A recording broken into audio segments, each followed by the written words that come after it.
Hello, I'm Bryan Hubbard, And I'm Lynne and McTaggart. we are What Doctors Don't Tell You. And welcome to this, our latest podcast, and in fact, the last one before Christmas. So happy Christmas, everyone. Merry Christmas for those of you in the States. Yeah, happy holidays, whatever, if you're not particularly Christian. But whatever, have a wonderful and healthy time. We've got some news for you before we all pack up for Christmas. First thing is, we got the next issue is going to be out between this podcast and the New Year's. Lynne's holding it up for vlogcast viewers. Looks like a cracking issue, the January one, again available right across the States and the UK. Be available from late December in the stores, so look out for it, and even better, buy it. It's got some great stories this month. This time about healing thyroid problems. If you've got an underactive thyroid, particularly one caused by Hashimoto's disease, you can actually sort it out by a special diet. So we cover all of that. And we also have some great detox programs. I mean, using exercise to detox, believe it or not. How to shorten colds and flu, how to take good care of your gums and not get gum disease, and prevent all the problems people have with gums now. How to wound heal faster, heal your wounds faster, and so much more. And we've got, really, really good programs looking at and good stories looking at things like fasting. Is it good for you, and which fast to do? That sounds really interesting, Lynn. Can't wait to read my copy. But anyway, in the meantime, we'll move on to some news. And the screws seem to be ever tightening on parents who choose not to vaccinate their kids or don't follow the exacting standards that have been laid down. And the latest development on this front is that a major pediatric hospital in the States, the Johns Hopkins All Children's Hospital in St. Petersburg, in fact, is saying that it refuses to treat any children who have not had the full vaccine schedule. And those who are existing patients must comply within 90 days, or again, they'll have to find another hospital. And what is interesting about this is actually what the hospital is doing is unlawful, because they're also saying they're refusing to recognize the religious exemptions which are allowed in the state of Florida. So I don't think they have the right to do that, but nonetheless, at the moment, they are. And in a notice to patients, the hospital's medical director points out that the vaccines are very safe and very effective. And I'm sure we will talk about that in a minute. And it's already got some backlash. Of course, one doctor has already said that this is the next phase of the systematic destruction of your healthcare rights emanating from the vaccine industry. We should have got him on the show, shouldn't we? What do you reckon of that? Well, I mean, this is really shocking. And it is one more step that the government and the medical authorities are taking to erode your rights when it comes to your children. The bottom line, as medicine well knows, as the government well knows, is there is no such thing as a totally safe vaccine. They work imperfectly, and sometimes they hurt children and adults. And we know this because there is a whole VAERS system, which is the Vaccine Damage Agency set up by this, the Centers for Disease Control and the Food and Drug Administration, so that if some kid is damaged, the doctor needs to report it, and the parents, and there is a compensation scheme for those children. That is tacit admission that these vaccines sometimes damage kids. And every single vaccine that children get from the time they're infants to the time that they're young adults carries risks and has been demonstrated to damage some people. Some are worse than others. Some are more dangerous than others. And the payouts reflect this. So this is common knowledge. It's also fact. It's just fact. So I am hoping, Bryan, that somebody challenges John Hopkins, because I think this is terrible. I think this idea that we won't, just because we think vaccines are safe, even though that flies in the face of so much evidence, we won't treat a child unless they're vaccinated. That is forcing you to put a bullet in a gun and hold it at your kid's head and hope that he doesn't get the bullet when you play Russian roulette.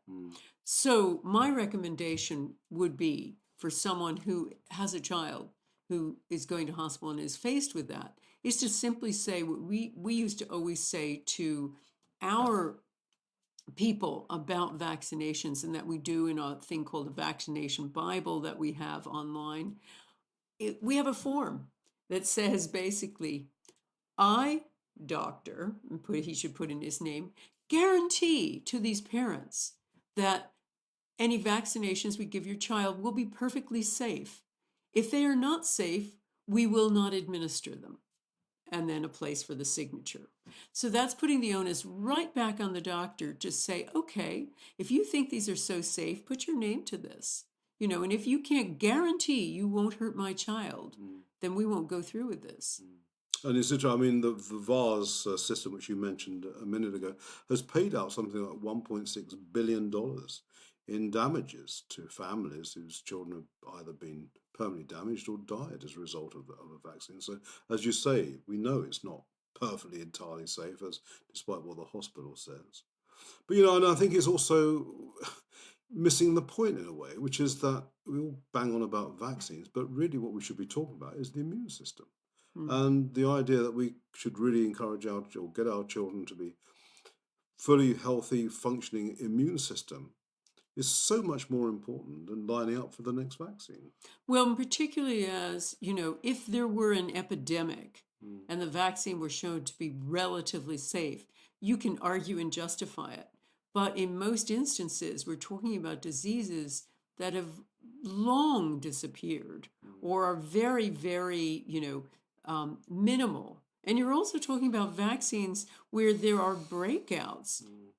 Huge breakouts, as in the case of measles or mumps or rubella, even though an entire population is vaccinated against that illness. So the vaccines work imperfectly, and they can cause major damage, particularly the additives put in those vaccines can cause more damage than the disease is meant to prevent. And it's very interesting. I mean, people say, well, of course the diseases don't exist because the vaccines are working so well.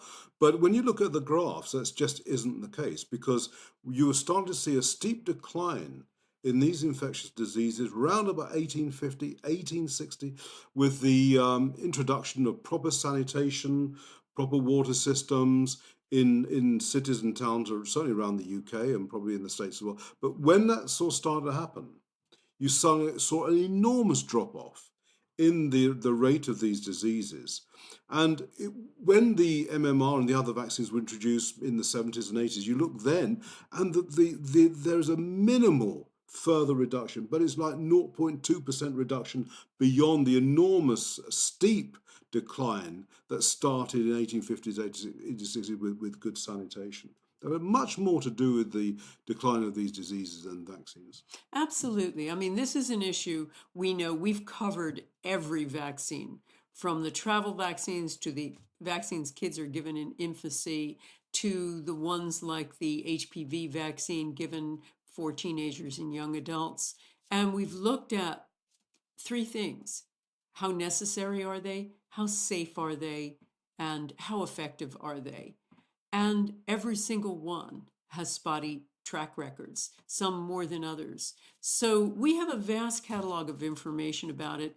And I have to tell you, we're about the only publication, with maybe one or two exceptions, where you're going to hear the truth about vaccinations. The general press, general media is fed the information from government agencies that now are essentially populated by ex-drug company people, and have more of a vested interest in saying this stuff is safe. So it's worth checking this out. It's also worth, I hope, a parent is going to challenge Johns Hopkins on this question, and any other hospital that dares to take this position. Thanks, Lynne. GcMAF, it's a fascinating therapy because it's one that was developed in 1991 by a Japanese scientist. It's a naturally occurring protein that the body produces, and what it does, it kickstarts the phages in the body, the white blood cells that mop up disease and what you will. But the idea behind it is that people who are ill, who have cancer in particular, have developed things that block GcMAF from being produced. And this, according to the theory, is the reason why cancers develop. Now, this particular scientist then developed it so that it could be artificially reintroduced into the body and so fight the cancer. And there've been a number of studies gone into this, and some were found to be extraordinary in the sense that the claims he was making were amazing, that it would fight cancer, that it could reverse AIDS, that it was very good for autism. And needless to say, a lot of these studies ended up being shot down because they were found to be somewhat faulty. And then from there, other people got in on the act, and one of them was a man called David Noakes, who set up his own production of GcMAF. And he got involved with a doctor in America called Dr. Jeff Bradstreet. Now, in 2015, Dr. Bradstreet was found dead with a gunshot wound in his chest, and the police said this was suicide. To be fair, his clinic had just been raided by the FDA, the Federal Food and Drug Administration, because he had been using GcMAF to treat autistic children. He was raided. 4 days later, his body was found in a river. The police said this was suicide. His family were not convinced because they said, well, he wasn't suicidal and he wasn't overly depressed by what had happened with the FDA. He felt he could fight this. And it was also very peculiar. The entry point and the burn marks around the chest suggested the firing took place further away than the gun would be for suicide. But there the matter has rested uneasily. And now more recently, David Noakes himself, who has been manufacturing GcMAF, has recently been jailed for 15 months for selling an unlicensed medicine. He's also on a charge of money laundering. So, there's something probably in that. But nonetheless, that here we have a therapy that could be a breakthrough therapy. We don't really know. I think there needs to be more research done. But we had the case of Bradstreet's clinics being raided. Then you had Noakes's manufacturing centre being raided. In that case, £5.5 million worth of products were removed. But no one seems to be actually asking the question, well, is there anything in this? Is this actually a therapy that genuinely can help people? Or is it a con, as of course the detractors say? Well, I think this is really shocking. Certainly, I don't know about the whole money laundering charge.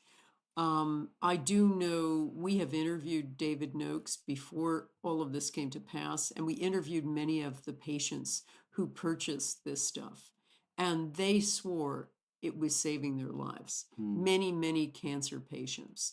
And there are other scientists in the States that are using products that activate GcMAF in the body and are claiming all kinds of amazing success. And these are independent scientists. I'm thinking of one in particular who doesn't have financial interests in the promotion of GcMAF, but still is finding amazing results. It's just one of those things where, more than anything else, I distrust the cancer establishment because we've seen so many examples of raids on people with promising treatments for cancer. And we also know that despite the hype and all of the prettily turned phrases, essentially we're losing the war on cancer. We're still not winning. People may have to go through this heroic levels of chemotherapy to get a few more months of life. That's not winning. That's not winning. So we should be open to any potentially positive and potentially promising treatment for cancer, Bryan. And this one definitely is. This is worth protesting, complaining, shouting out loud about, to see when and how we can get hold of this kind of product, because it looks like a systematic close down of something that's really important, and it's happened before. But it goes back to the point you made in the previous podcast, which was the importance of creating an independent research group who have no financial ties to the outcome, who can really look at this stuff that is there for mankind rather than the shareholders of drug companies. Because Absolutely. until this body exists, this vital research will never happen.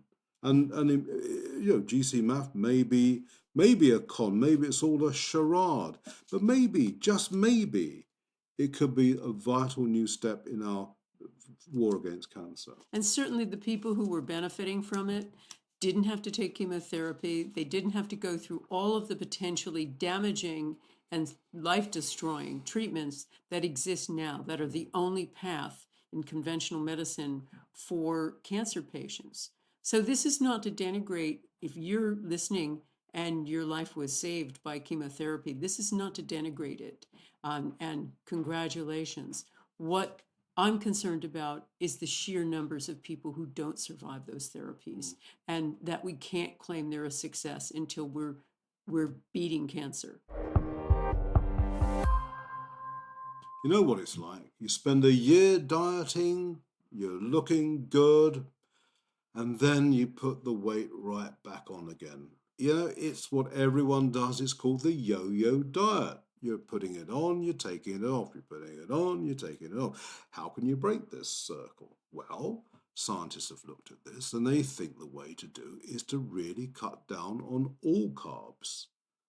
And they did a test amongst some people to see, well, does this really work?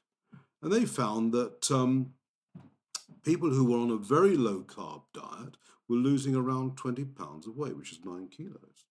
And that's greater than someone on a high carb diet. So it really does seem to come back to carbs as always. And of course, we understand the mechanism of carbs, that they get converted to sugars. The pancreas releases insulin to break down the sugars. If there's an excess of insulin because there are too many carbs, it gets stored as fat. And that's why people put on weight all over again. And for once, these particular researchers from the Boston Children's Hospital did also try and differentiate a little between bad and good carbs, which again, normally these researchers just don't do. And of course, it has an enormous impact that the carbs that are in processed foods, which are high sugar foods, just are so much worse for us. So it's, the key is not to go back to old habits. If you're overweight because you're eating processed foods, you don't go back and eat processed foods, because you're going to put the weight right back on again. And that's the mechanism. That is why it's happening. And so, people do need to look at this and stick to this healthy, low-carb diet. And the carbs that you do eat need to be healthy, low-sugar ones. Well, it makes sense, Bryan, from two perspectives. One is that the researchers, I thought it was really fascinating to find that people eating low-carb diets after this weight loss were burning more calories per day than those on the higher carb diets. That was the real fascinating piece. Yeah. So they were much more energy efficient with these low carb foods. Things like regular vegetables and certain fruits and proteins. And that makes a lot of sense when we think about our ancestors. Our ancestors didn't have grains. They didn't have processed foods. So they had to eat a diet essentially of meat, fish, vegetables, and fruits. That was it. And fats. And that is essentially what they're talking about. And the body just seems to be much more efficient on Yeah, that, yeah. and to be able to process that and just run through that as energy. And because it's more efficient, it burns more energy. And from a chemical point of view, the reason why is because a low carb diet releases fewer hormones called ghrelins, which in turn slow calorie burning. So if Hmm. you don't have those running around your body, you're going to be more efficient in burning calories in the first place. And those kinds of that kind of hormone is really key to whether or not we feel full or not. Yeah. So fascinating stuff. Yeah, as Lynn said, the low carb group was burning 250 calories a day more than the high carb uh, dieters.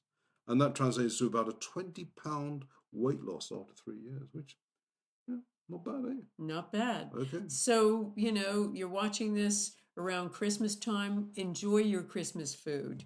But this is what you do afterward. You want to lose those extra pounds, go on a low carb diet. Everybody is saying that it's the healthy diet to follow now.